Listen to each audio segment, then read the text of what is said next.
Hi guys, and a very warm welcome to Axing Anxiety in 10 with Dr. M from the Pinnacle Practice, London, Harley Street, Nottingham, and on location and in association with my wonderful colleague Dr. Niall Mack and the guys from Book Hub Publishing and the Doc Check in Galway, Ireland. Today's theme, we're talking about anxiety around exams, especially in the time of the corona crisis, which we're all out of our comfort zones in one form or another at the moment. So we're going to be looking at a good 10 minutes of 5 top tips in terms of how to help you around exam anxiety at this time. So the themes are going to cover the big picture that we're going to look at, because all the details are what creates anxiety in terms of all the overwhelm. So we're going to be looking at that and our focus. Then a technique to deal with state control so you don't feel any negative emotion. Then we're going to be looking at brainwave frequency, how we can lower brainwaves in order to get into a more relaxed state. So again, there's no anxiety. Then the fourth theme, we're going to be looking at visualization and how that can actually help to reduce anxiety and actually get the outcome that you really want. And then we're going to be looking at your time and space and how that can be best utilized to induce and create endorphins, which are feel-good chemicals that actually dilute the adrenaline that causes your anxiety as well. So 5 top tips there that are going to help bust out your anxiety. So let's get started with our first theme. Now, that's the big picture. So as I said, overwhelm is really what creates and causes anxiety, because we have so many details just coming into our mind that causes basically like an explosion of panic and that awful feeling that you can get with anxiety. So to avoid that, we can actually look at the big picture, which I mean in terms of a higher purpose. What's more important than the actual problem itself? So for example, why are you doing what you are doing? So that really focuses the mind in a positive direction. So it flips things around. So you might be thinking all the what ifs. What if I don't get the grades I want? What if I have to take my predicted grades and I'm not happy with those? So all the concerns you have at the moment, forget them. It doesn't matter. Let's go to the big picture, and that's really getting to where you want to be. So that might be a certain career, it might be a job you want to go to, whatever it is, it doesn't matter, because you will find a way to do that and to get there. So whether you have to sit the exam, whether you have to take predicted grades, whether you need to contest those, whether you need to defer a year, it's not the end of the world, guys, because we're all in this corona crisis together. We're all having to deal with different situations, things happening at the moment. So if we just go to the big picture, what are your goals? What are you really wanting in life? That you can then focus on, that then you can start to think about the solutions in terms of how to get those, rather than worrying and panicking about all the details. So always think to the bigger picture, the higher purpose, what you really want. So a way to do that is actually get a big piece of paper, put goals in the middle, as you can see, an example what I've done, and what you actually want. So stick that up in your bedroom, and so you have a constant focus there of actually what you really want. So the bigger picture of it, so it almost blows out the problem of what you're actually worrying about, the things that may be triggering your anxieties, so you can keep in mind the positive, focus the mind purely on what you actually want to happen. What can you do rather than what can't you do? Because all what we focus on, we get and we attract to us. So it's important that your focus is really on the positive things that you actually want. And as I said, that big picture, keep looking at the overall, everything that you want, because this corona crisis will end and you will get your goals. And it's important you just focus on what they actually are, and then you can do whatever it takes to get them. There's always a solution, and there's always something we can come up with. So once our mind is in the right direction and we focus on the things that we want rather than what we don't want, and we look at the big picture of that, and we keep in mind our goals all the time, then we'll get those, we'll attract them to us, and it will totally blow out the overwhelm. So that is anxiety hack number 1. Now, I'm out of my comfort zone, so I've got to run through these quickly and get them done in a 10-minute block. So that's my task today. So the second one will go quickly. If you do have any questions, you can always email me and clarify anything that you need to. And all these techniques and everything that I talk about is in my book, Out of Your Comfort Zone. So second anxiety hack is about state control. Now, this is a technique, so it avoids you having any negative emotion, because it involves our eye patterns and where we actually look and go to access information in the mind, we can actually make sure we don't access any negative emotion. So what I'm going to teach you will blow out any negative emotion, because anxiety is really just a fear. So that's a negative emotion. So if we get rid of that, then we get rid of anxiety. So all you have to do is keep practicing this technique. Now you can use it when you're revising, because it helps to learn and process the information, so the information goes in easily and effortlessly. You can use it when you're actually in an exam, or you can use it anytime that you're feeling anxious, to just calm down and block negative emotion and get into a nice relaxed state. So I'm going to run through this very quickly. I'll do it as relaxing as I possibly can, but you can find the techniques in the book as well. So I need you guys to focus on a spot above eye level. Must be above eye level, so you take your eyes upward. So choose a spot on the wall above eye level. Notice everything about it, the size, the colour, the shape, the purpose. Just zone into that spot. Really get relaxed, zone into that spot. And as you do that, taking a really deep breath in through your nose to fill your lungs to maximum capacity, taking in all that oxygen, which oxygenates all your cells and blood vessels. So that really helps you to think and helps the mind more clear. So taking all that oxygen and just exhale out through your mouth with a nice deep slow breath.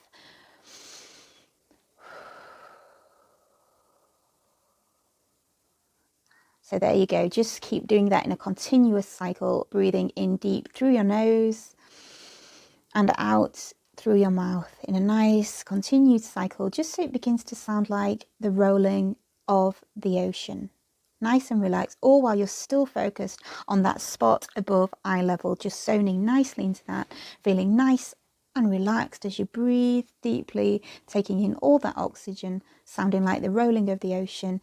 And you can feel your shoulders just begin to drop as you just begin to relax more and more deeply there. Keeping focused all the time on that spot above eye level, just melting in to that spot above eye level.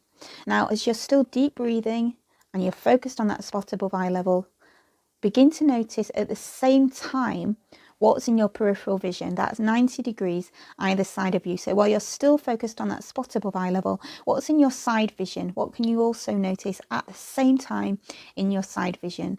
Just feeling nice and relaxed there, keeping your breathing going, just staying in that state, feeling nice and calm. And do that for about 5 or 10 minutes, thinking of all nice things. Thinking of the last time you did really well in your exams or a test, or the last time you felt really good and really confident about learning. Just feeling nice and relaxed there. And when you're ready, then you just bring your eyes back down to eye level and you just come back into the room, and then just carry on about your normal business, feeling more calm and centered and relaxed. And whenever your eyes are in that position, so above eye level, and you're focused on something, but at the same time you're noticing what's in your side vision, your eyes can't access negative emotion. So that's a great state to be in. And it's also a great trance-like state, so you can absorb more information easily. Okay, so let's quickly move on to anxiety hack number 3, which is about brainwave frequency. So when you're in a stressed state, your brainwaves are going something like that, very busy, very much, lots of activity going on there. However, that's causing lots of anxiety, and that's an anxious state. So you'd really need to lower your brainwaves to be in a more relaxed, calm state. So for example, when you're sleeping, your brainwaves are more gentle and calm. However, you don't want to be in a sleeping state. So we want something like what we call an alpha theta brainwave, which we can align with music. So it takes you down to a relaxed state. So if you can find it online, or you can purchase brainwave music. A really good one I give resources in the book for it can be found at kellyhowell.com. But as I say, they're all in the books, and it explains in detail what I mean by altering your brainwaves. But if you can alter them to that state where you optimally learn and optimally take in information and feel more relaxed, it actually removes anxiety. So that's a very good tip for you there. Now, moving on again, anxiety hack number 4 is about visualization. Because if you can visualize with enough specificity and clarity, the mind, the unconscious mind, the part of the mind that runs the body, doesn't actually know the difference between what's real and what's not real. A bit like if you've ever had a real vivid dream and you wake up and you're not quite sure if it really happened or not. So the mind is exceptionally clever. It doesn't know. So you can actually consciously trick it into thinking that you've already had major success with your exams. So a little tip here, with as much detail as you can in your mind, go out into the future, imagine as much as you can using all your 5 senses. So seeing what you can see, hearing what you can hear, even noticing any tastes or smells that are present, and really feeling those feelings as if you've already got the actual grades and the successes that you want. Maybe even that you've actually already finished university and you've got the job that you want, the career that you want, the life that you want. Go for it. Whatever you really want, visualize it with as much detail and clarity as you can, and you can actually create that to happen. Again, this is something I really explain in my book in the latter chapters, but just as a tip, go for it with visualization there, and that will really help. It also helps to remove anxiety because you've already gone out there and you've already done it, so you know what you can do, and you're imprinting this into your mind.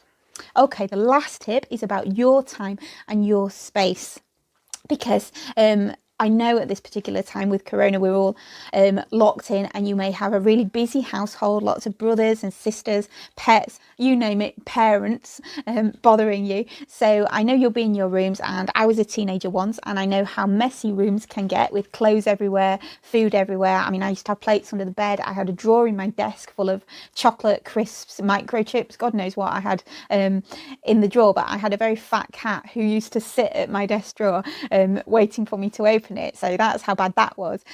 However, when I did get round to actually tidying my room, I know how much clarity it gives you and how much easier it is to study and how much it can reduce anxiety. So it's really important to have a clean, airy space. So get the window open, get some oxygen in, some light, and really make it nice. So, you know, scented candles, even incense. Get your brainwave music on in the background while you're studying, so it lowers your brainwaves and automatically reduces anxiety. Also let people know that that's your space, that's your time. Don't disturb you when you're in it.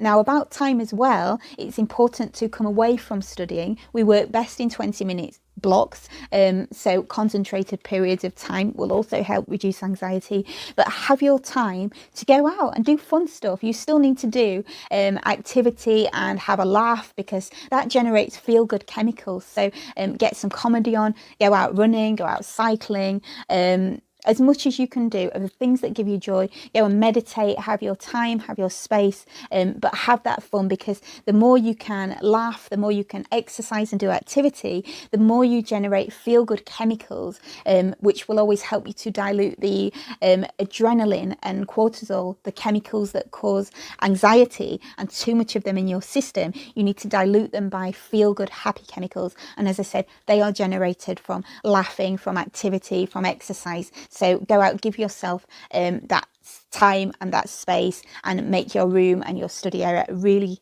just nice for you, and let everybody know when you're there, that's your time, and that's really important. So guys, that's the 5 tips. If you practice those and you get into the habit of those, you will reduce or remove, which is the idea, your anxiety. So the rest is up to you, how much you do that and how much you concentrate. Now, our next theme we'll be looking at is about isolation and anxiety, being away from your actual peer group. So we'll be looking at all that, and I very much look forward to seeing you then. In the meantime, have a great time and keep practicing everything, and give yourself that fun space and time as well.